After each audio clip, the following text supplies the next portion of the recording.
Hi, so I want to now look at the defences that you need to know about in the Law of Torts module.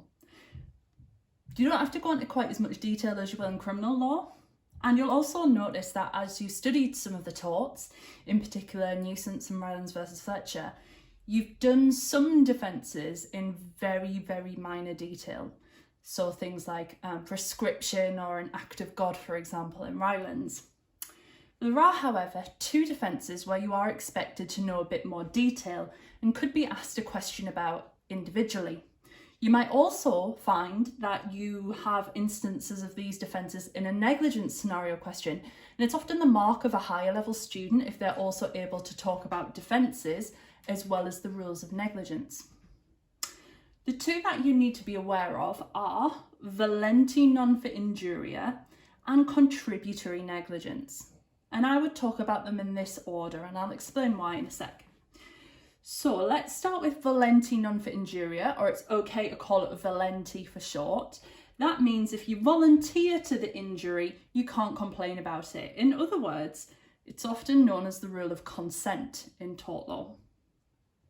Now, volenti non fit injuria is a full defence. What that means is the defendant will not be liable. Now, that's even if they owed the claimant a duty of care and they broke it and it caused the claimant harm. If the claimant consented to the harm, then they'll have no claim. So it kind of excuses the defendant for their wrongdoing. Now, the burden of proof is on the defendant. If you want to use the defence, you've got to prove it. So the defendant must show the claimant had knowledge of the precise risks, they had a free choice of what to do in that situation, and they voluntarily chose the option they did. They consented to that particular option out of the choices that they had. So, for example, having knowledge of the precise risks means basically you knew what you were getting yourself into.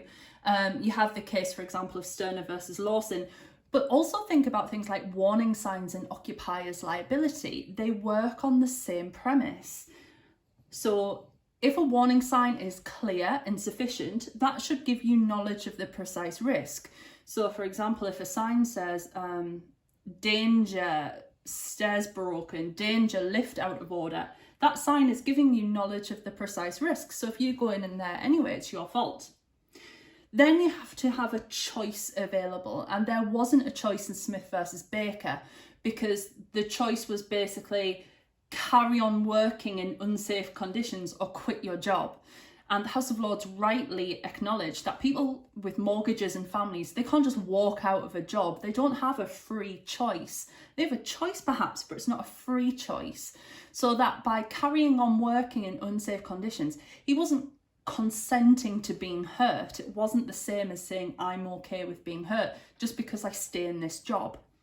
So you must have had a choice.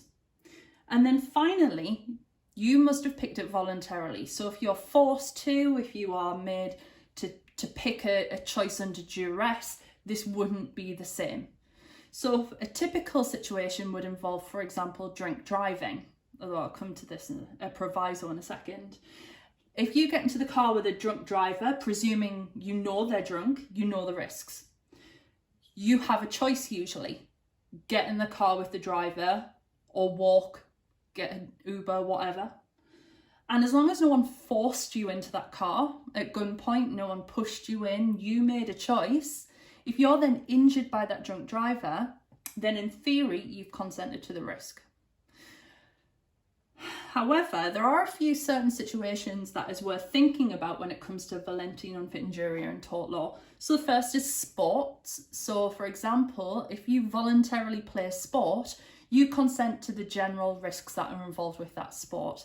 So for example, if you decide to take part in a boxing match, don't be too surprised if you end up with a few bruises. That being said, you only consent to the risks ordinarily involved in the rules of the game. So for example, someone couldn't just stab you and say, well, it's boxing, people get hurt. It has to be typical. So that's going to differ on the sport, isn't it? So martial arts will carry different risks to swimming, for example. Medical treatment is really important as well. So if you think about it, medical treatment is essentially someone cutting you open. you must consent to that. Now, if you had knowledge of the precise risks and you had a choice and you made it voluntarily, then generally speaking, you're okay with the things that go wrong. Although remember in Montgomery versus Lanarkshire Health Board, they made it quite clear that doctors should be telling you of all the risks involved with a procedure. Now, if a doctor tells you all of the risks and something happens to go wrong and it's not through their negligence, it just happens, then they can't be sued.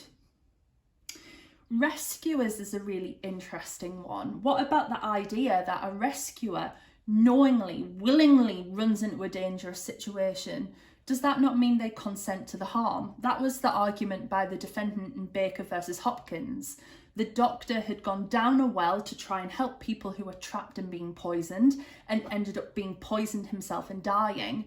The owner of the mine who was responsible said, well, the doctor chose to go down there. He consented to dying.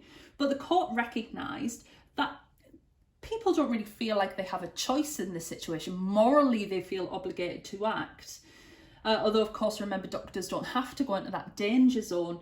The court's built in a kind of bit of leeway for people who choose to be heroic. Now, there is a really, really, really key point here.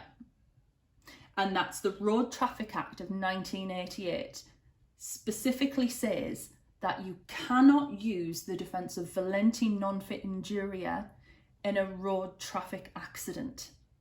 So that means even if the defendant is able to tick off all three, they showed that the claimant got in, knowing the risks, they had a choice, get in the car or walk, and no one made them, even if you can prove all of these, you cannot use this defence. Now that's because of the availability of insurance, for example. So a driver is usually personally protected. They won't lose lots and lots of money, but you cannot rely on it.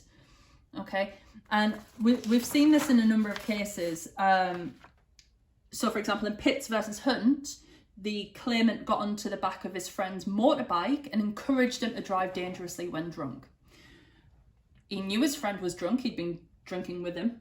He had a choice, get on the bike or find another way home.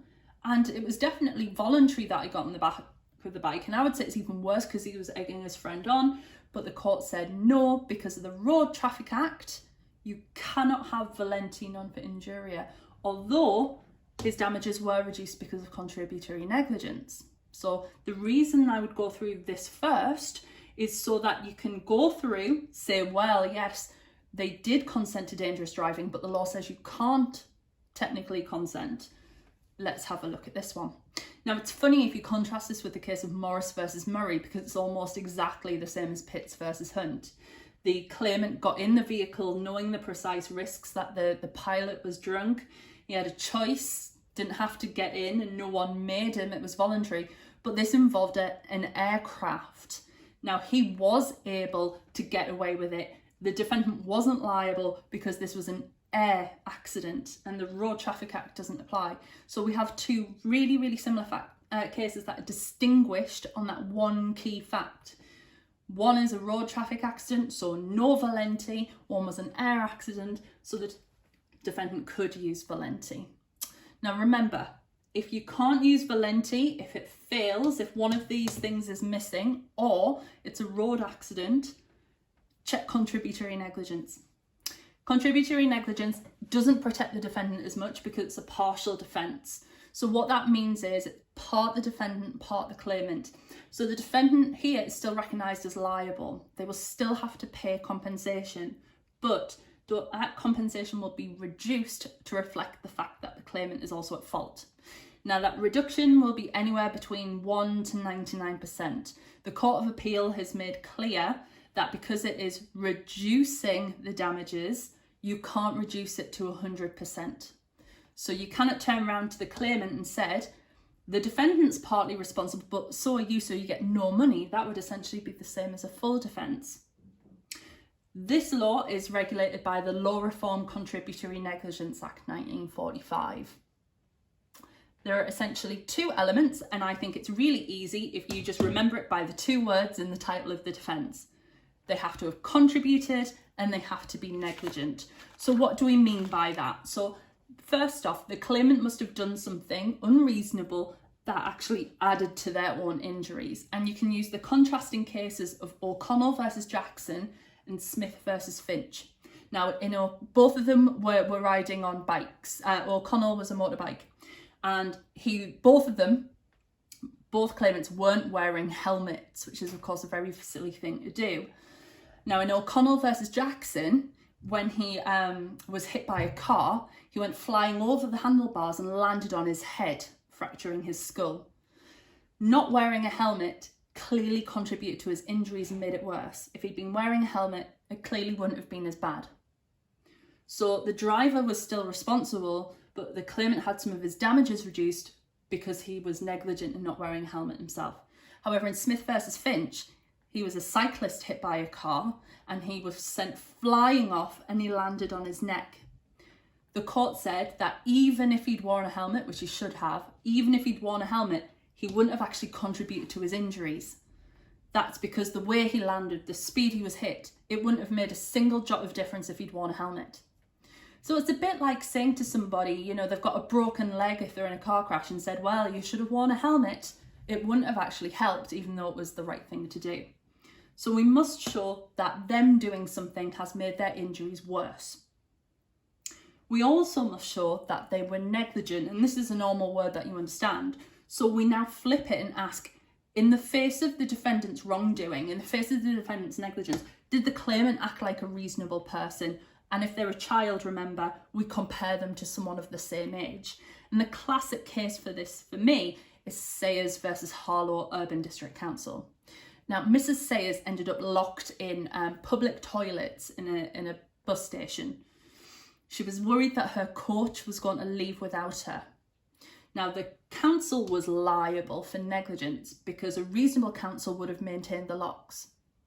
However, to decide to get out, Mrs. Sayers stood on the toilet roll holder, whose job it is to roll. When she stood on it, she slid backwards and broke her leg. Now, clearly she contributed to her injuries. If she hadn't tried to climb up, she would have just sat there. She wouldn't have had a broken leg. Did she act like a reasonable person? Well, the court said that a reasonable person might try and break out, but a reasonable person wouldn't do that by standing on a toilet roll holder. So she was contributory negligent and had her damages reduced to reflect the fact that she had added to her own harm. Whereas in the case of Jones versus Boyce, a person was being driven in a stagecoach pulled by horses. The driver was driving very dangerously and the claimant was afraid it was going to crash. So he jumped out to save himself. However, he must have felt really silly because the stagecoach didn't crash. Now, when he was injured, was it his fault? Has he contributed to his injuries? Well, yes, because he jumped out. If he'd stayed in, ironically, he would have been fine. Did he act like a reasonable person? The court said yes, he did, because he said the way the driver was driving would probably scare anybody. Therefore, he wasn't contributory negligence. Even though he made his injuries worse, he'd done the right thing. So when you're answering a question with defences, go through and check volenti first. And if you don't have all of those, or it's a road accident, then have a look. Do they at least deserve to get their damages reduced because they contributed to their own harm by being negligent and unreasonable? Hopefully that makes things clear. Thank you for watching.